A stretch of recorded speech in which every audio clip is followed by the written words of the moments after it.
Bonjour à tous, je suis Lisa et je vais vous parler d'écologie et plus particulièrement des jeunes.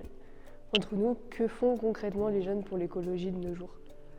Alors les jeunes de 18 à 30 ans sont particulièrement concernés par les problèmes écologiques.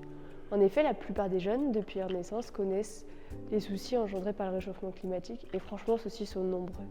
La fonte de la banquise, la déforestation ou encore des espèces qui s'éteignent massivement.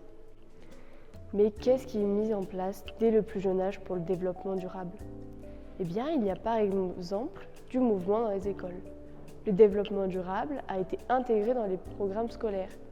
Le site du ministère de l'Éducation promet une école engagée pour le développement durable et la transition écologique. Il y a aussi des personnes qui font entendre leur voix. Parlons par exemple de Greta Thunberg. Cette jeune militante de 19 ans a fait une grève solitaire en 2018 qui est devenue mondiale.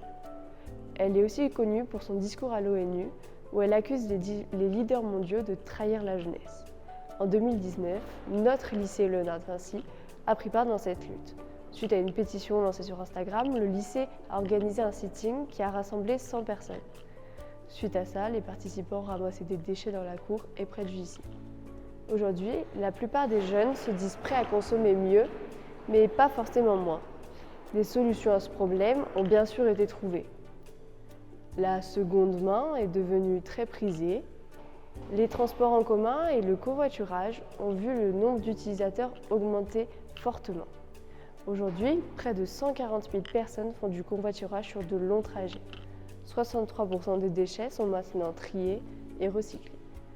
On peut utiliser d'autres matériaux que le plastique et privilégier les objets durables et non jetables après seulement une utilisation. Certains vont jusqu'à réduire, voire même arrêter de consommer de la viande.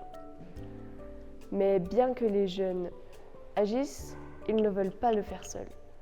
Tous ces petits gestes peuvent être faits par tous au quotidien. Malgré le fait que l'on entende souvent les jeunes se mobilisent, il ne faut pas oublier que toutes les générations sont présentes lors de marches ou de grèves pour faire entendre leur opinion sur ce vaste sujet qu'est l'écologie. L'écologie ne peut fonctionner que si chacun d'entre nous fait des efforts. Espérons que nous allons continuer sur cette voie.